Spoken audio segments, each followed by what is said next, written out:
नमस्कार दोस्तों। आज हम कंटिन्यू करेंगे अपनी पॉलिटी की क्लास, जिसमें हम पढ़ रहे थे संविधान के बारे में। तो क्लासेस कुछ दिन के लिए डिसकंटिन्यू हो गई थी। इसका कारण यह था कि हमारी एसएससी सीपीयू की तैयारी चल रही थी और हमारे एग्जाम्स जो है लगभग 3 से 4 अक्टूबर तक शेड्यूल हो चुके हैं। इसलिए बीच बीच में थोड़ी सी डिसकंटिन्यूटी बनी रहेगी, क्योंकि ये कारण है हमारे एग्जाम्स होने वाले हैं एसएससी सीपीयू के। इसलिए इसके लिए हम माफ़ी चाहेंगे और फिर उसके बाद क्लासेस जो है कंटिन्यू हो जाएंगी यूट्यूब पे। सभी क्लासेस मिलने लेंगे। तो हम पढ़ेंगे पॉलिटी। सब्जेक्ट जो है पॉलिटी है आज का। भारत स्वतंत्रता अधिनियम हमने पढ़ा था कैबिनेट मिशन के बारे में। कैबिनेट मिशन क्या था, कब आया था, इन सब के बारे में पढ़ चुके थे लास्ट लेक्चर में। इस लेक्चर में पढ़ेंगे भारत स्वतंत्रता अधिनियम के बारे में। भारत स्वतंत्रता अधिनियम इंडियन इंडिपेंडेंस एक्ट 1947 से संविधान सभा में क्या क्या परिवर्तन हुए। जो अभी तक संविधान सभा जो अंग्रेजों के द्वारा बनाई गई थी, उसमें हमने क्या क्या परिवर्तन किए, क्या क्या परिवर्तन हुए, क्या हुआ, कैसी समितियां बनाई गई संविधान सभा को बनाने के लिए हम, और हमारा राष्ट्रीय ध्वज, राष्ट्रीय गान, राष्ट्रगीत, ये सब कैसे एक्सेप्ट किया गया, कब एक्सेप्ट किया गया, इन सब के बारे में हम पढ़ेंगे। तो हम देखेंगे कि जो नई संविधान सभा का निर्माण हुआ भारत स्वतंत्र इंडियन इंडिपेंडेंस एक्ट 1947 के द्वारा, जो नए कॉन्स्टिट्यूशन असेंबली का निर्माण किया गया, उसमें कितने सदस्य थे, देशी रियासतों से कितने भारतीय सदस्य शामिल किए गए, इन सब के बारे में देखेंगे। तो 379 सदस्य थे उसमें, जिसमें से 299 सदस्य रहे भारत के संविधान सभा में। भारत के 389 पहले बनाए गए थे अंग्रेजों ने की जो संविधान सभा थी, उनके द्वारा बनाई गई संविधान सभा थी। उसमें 389 मेंबर्स थे। उसके बाद 299 मेंबर्स रह गए भारत की संविधान सभा में, जिसमें से जो 17 सदस्य थे ये रियासतों से आते थे। ये जो 17 सदस्य थे ये देशी रियासतों से आते थे। भारत की संविधान सभा संप्रभु होगी। दूसरी कंडीशन ये थी उसमें कि भारत की संविधान सभा संप्रभु होगी और ब्रिटिश संसद के कानून को समाप्त करने, बदलने का पूर्ण अधिकार होगा।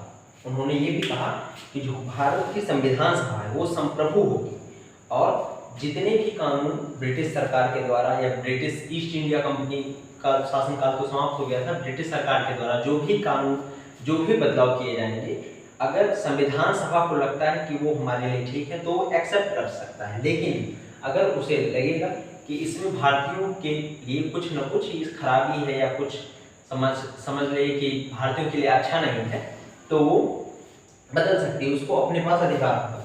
भारत की संविधान सभा एक विधायिका की तरह काम करेगी। विधायिका की तरह काम करने का मतलब कानून बनाना या किसी कानून को पारित करना, लागू करना, इन सब कामों को जो है वो मतलब एक तरीके से भारत की संविधान सभा एक विधायिका की तरह बिहेव करेगी। विधायिका के काम क्या क्या होते हैं? पहला होता है संविधान बनाना, दूसरा होता है आय के ऊपर कानून बनाना। अब देखेंगे संविधान सभा जो बनी थी, संविधान सभा बनाना जो उसका काम था विधायिका का, उसमें अध्यक्ष कौन थे? तो उसमें अध्यक्ष थे हमारे डॉक्टर राजेंद्र प्रसाद, जो थे भारत के प्रथम राष्ट्रपति। उसके बाद आय कानून बनाना, इसके अध्यक्ष थे जीवी मावलंकर। जीवी मावलंकर इसके अस्थायी रूप से अध्यक्ष थे। संविधान सभा के कार्य, संविधान सभा के क्या क्या कार्य थे या क्या क्या कार्य उसके द्वारा संविधान सभा के द्वारा संपादित किए गए, पूर्ण हुए, इसमें हम देखेंगे। तो संविधान सभा के पहला कार्य था मई 1949 में राष्ट्रमंडल की सदस्यता संविधान सभा ने, भारतीय संविधान सभा ने ग्रहण की। 22 जुलाई 1947 को राष्ट्रीय ध्वज को अपनाया गया। 24 जुलाई 1950 को डॉक्टर राजेंद्र प्रसाद को देश का राष्ट्रपति घोषित किया गया। 24 जनवरी 1950 को डॉक्टर राजेंद्र प्रसाद को स्वतंत्र भारत का प्रथम राष्ट्रपति घोषित किया गया। राष्ट्रगान, राष्ट्रगीत स्वीकार किया गया। उसी दिन 24 जनवरी 1950 को ही भारत का राष्ट्रगान और राष्ट्रगीत स्वीकार कर लिया गया। अब हम देखेंगे संविधान निर्माण में समय कितना लगा। 2 वर्ष 11 माह और 18 दिन का समय लगा। संविधान के निर्माण में कुल जो समय लगा वो 2 वर्ष 11 माह और 18 दिन टोटल कितनी बैठकें हुई, तो वो 11 बैठकें हुई। इसमें खर्चा कितना आया, लगभग आया था 63 लाख कुछ, लेकिन उसको हम मान लेते हैं 64 लाख, लगभग जो है अप्रॉक्सीमेट अमाउंट ये हो जाएगा हमारा 64 लाख।